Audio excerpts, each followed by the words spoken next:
마침내 예수님께서 십자가의 죽음을 통해 하나님 아버지께 귀환하십니다. 귀환하시면서 한 가지 중요한 약속을 제자들과 하십니다. 곧 아버지께 구하여 다른 보혜사를 그들에게 보내셔서 영원히 그들과 함께 계시게 하실 것이라는 약속입니다. 요한복음서는 아버지께서 보내실 바로 그 성령을 파라클레토스라고 부릅니다. 신약 성경에서 오직 요한복음서와 요한 1서만 이 용어를 사용합니다. 이 용어를 사용함으로써 요한 공동체가 고백한 독특한 성령론과 기독론을 선보입니다. 파라클레토스의 기본적인 의미는 곁으로 부르다입니다. 파라클레토스라는 단어를 분석해보면 파라, 곁으로, 클레토스, 부름받음입니다. 돕기 위해 곁으로 부름받은 분이라는 뜻입니다. 즉 하나님께 부름받아 우리 곁에 오셔서 우리를 돕는 분입니다. 또 같은 어원을 가진 헬라어 동사 파라클레오와 명사 파라클레시스가 있는데 위로하다와 권면하다의 이중적 의미로 쓰이고 있습니다. 그래서 파라클레토스는 위로하시는 분, 권면하시는 분이라는 뜻이기도 합니다. 우리말 개역성경은 파라클레토스 역할을 더욱 포괄적으로 나타내는 말로 번역했습니다. 한자말 보혜사입니다. 각각의 한자를 풀어보면 지킬보, 은혜해, 스승사입니다. 보호하고 은혜를 베풀고 가르치는 선생님이라는 뜻을 담고 있습니다. 요한복음서에 따르면 보혜사로 지칭된 성령은 예수 그리스도의 후계자이십니다. 중요한 것은 파송 모티프입니다. 예수님께서 세상에 보내심을 받으셨던 것처럼 예수님께서 아버지께로 가신 후에 예수님의 뒤를 이어 아버지와 아들에 의해 보혜사가 파송됩니다.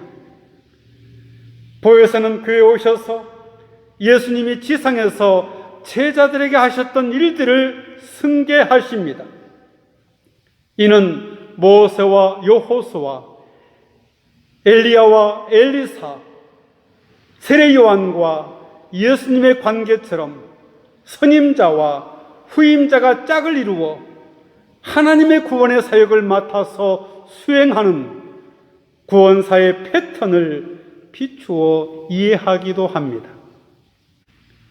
이런 관계를 가리켜 텐덤 릴레이션십, 연계 협력 관계라고 합니다. 요한복음서는 이 선임자와 후임자가 함께 하나님의 구원을 이루는 이 패턴을 예수님과 성령의 관계로 그려내고 있습니다. 요한복음 14장 16절입니다. 아버지께서 다른 보혜사를 보내사 영원히 너희와 같이 계시게 하실 것이다. 보혜사를 예수님을 대신할 분으로 묘사하고 있습니다. 이 말씀을 예수님의 고별 설교의 문맥에서 해석해 본다면 보혜사가 예수님과는 다른 분이라는 점입니다. 보혜사는 예수님의 뒤를 이어 나타나게 될 분입니다. 예수님께서는 아버지께로 가시면서 아버지께 구하여 다른 보혜사가 제자들과 함께 영원히 거할 수 있게 하실 것입니다. 보혜사는 예수님의 일을 이어가는 또 다른 보혜사이십니다. 첫 번째 보혜사로서 지상의 예수님과 두 번째 보혜사로서 성령의 관계는 매우 중요합니다. 시작하는 이와 이어가는 이의 모델로 규정됩니다. 두 보혜사의 결합이 생겨났습니다. 그렇게 함으로써 예수님의 지상 활동이 마감되고 이어서 성령의 활동이 시작됩니다. 예수님의 위치와 예수님의 임무를 성령이 넘겨받습니다. 그래서 성령의 활동은 예수님의 활동에 종속됩니다. 이 경우 예수님은 첫 번째 보혜사이시고 성령은 두 번째 보혜사가 되십니다.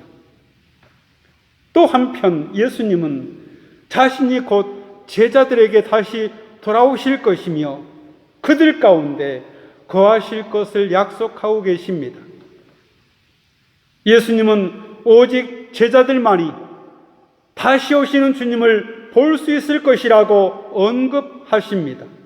요한복음 14장 18절에서 20절입니다. 내가 너희를 그와 같이 버려두지 않고 너희에게 다시 오겠다. 조금 있으면 세상이 나를 보지 못할 것이다. 그러나 너희는 나를 보게 될 것이다. 그것은 내가 살아있고 너희도 살아있을 것이기 때문이다. 그날에 너희는 내가 아버지 안에 있고 너희가 내 안에 있으며 또 내가 너희 안에 있음을 알게 될 것이다. 여기서 예수님이 다시 오신다고 말씀한 것이 종말에 있을 예수님의 마지막 재림을 가리키는 것은 아닙니다. 여기서는 오시는 예수님을 오직 제자들만이 볼 수 있다고 말씀하시기 때문입니다. 이 경우 예수님은 떠나가셨다가 보혜사의 형태로 다시 제자들에게 오셔서 그들 가운데 내재하신다는 말씀입니다. 예수님께서 보혜사 성령 가운데 현존하신다는 뜻입니다. 보혜사의 활동 안에서 예수님의 지상사역이 계승될 뿐만 아니라 동시에 예수님의 재림, 파루시아 때에 완성될 미래의 사건이 선취됩니다. 결국 예수님과 보혜사는 같은 분이신 셈이며 보혜사는 예수님의 제2의 자아, 올터 이고로 이해됩니다. 이상의 말씀을 종합해 보면 두 가지 약속이 나란히 나타나고 있습니다. 하나는 보혜사가 예수님을 대신해 오셔서 제자들과 함께 제자들 곁에 그리고 제자들 안에 거하신다는 말씀입니다. 다른 하나는 예수님이 다시 오셔서 제자들 안에 거하신다는 말씀입니다. 다른 말로 하면 보혜사의 내주와 예수님의 내재가 나란히 언급되어 있습니다. 사실 요한 공동체가 성령을 파라클레토스라고 부른 것은 요한 공동체의 성령에 대한 깊은 인식에서 나온 혁명적인 명칭입니다. 요한 공동체가 새로이 채택한 명칭입니다. 보혜사 성령이 갖고 있는 이중의 역할이 있습니다. 하나는 믿는 제자들에 대한 역할입니다. 우선 제자들이 그분 보혜사 성령을 인식합니다. 너희는 그를 안다. 보혜사 성령은 제자들에게 오셔서 그들 안에 머무십니다.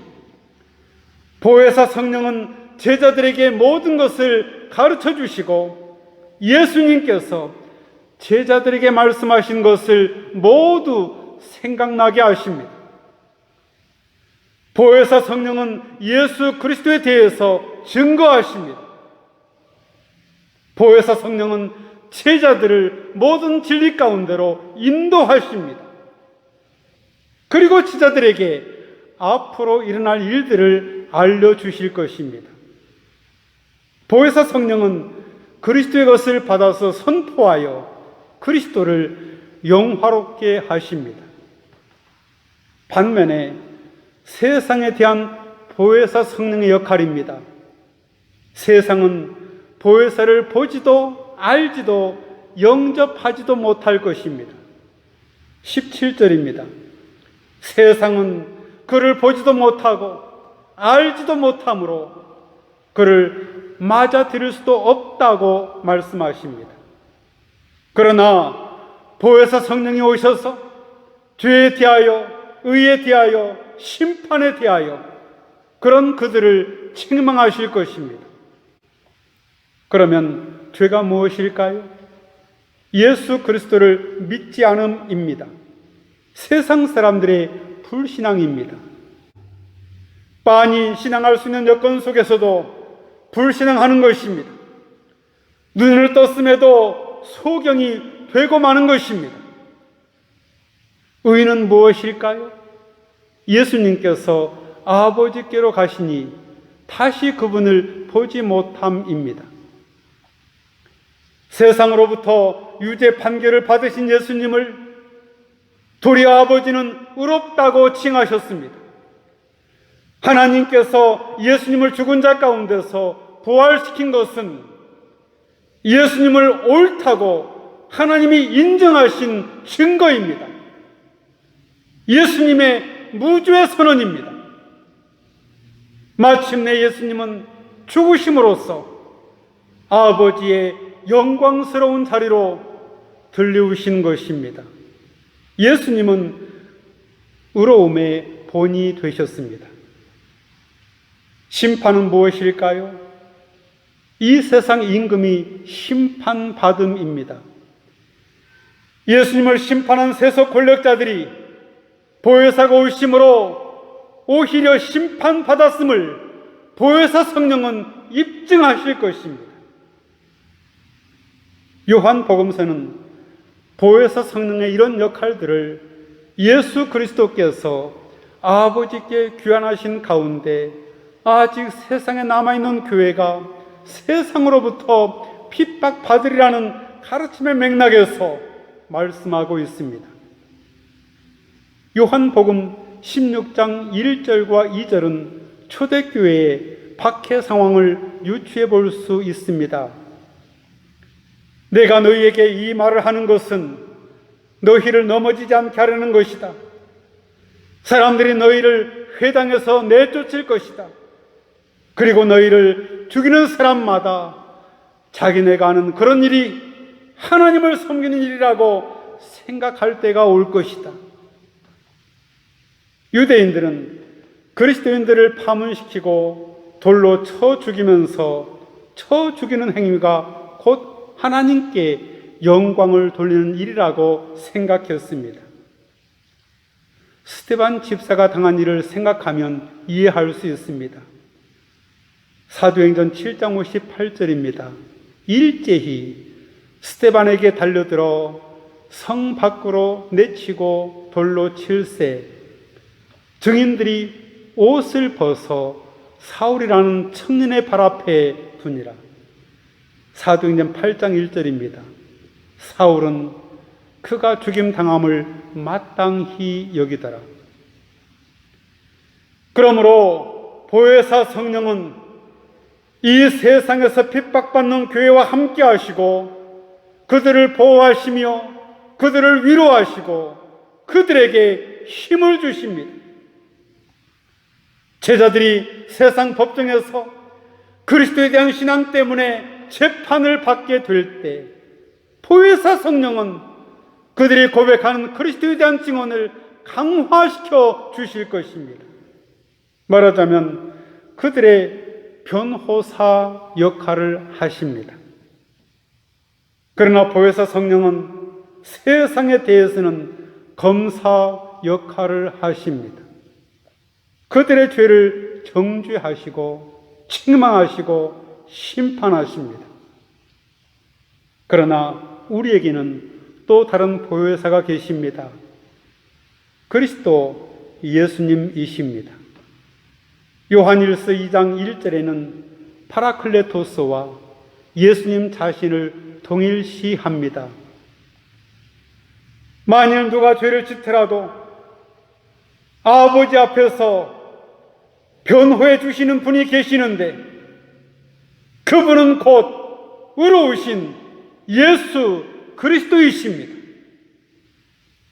그리스도인은 죄와의 싸움에서 편들어 주시는 분이 계심을 알아야 합니다. 그분은 바로 보혜사이신 예수 그리스도이십니다. 우리의 보혜사이신 예수님은 죄인들을 위하여 오직 한 번 십자가에서 대속의 죽음을 당하신 것이 아니라 믿는 우리를 위하여 하나님의 보좌 앞에서 최후의 심판날까지 대언자로 변호해 주시는 분으로 우리를 위해 나서 주실 것입니다. 결론입니다. 부활하신 주님께서 제자들과 약속을 실현시키셨습니다. 요한복음 20장 22절입니다. 이 말씀을 하시고 그들을 향하사 숨을 내쉬며 이르시되 성령을 받으라. 예수님은 자신을 또 다른 자신으로 대체하신 것입니다. 같이 기도하겠습니다. 주님은 제자들에게 그들을 버려두시지 않고 보혜사 성령을 보내셔서 그들을 가르치시며 온전한 진리로 인도하시겠다고 약속하셨습니다. 주님 기다립니다. 고대합니다. 소망합니다. 주님의 성령 없이 저희를 떠나지 마옵소서. 하나 되게 하시고 위로하시는 주님의 영을 저희에게 주옵소서. 예수님의 이름으로 기도하옵나이다. 아멘.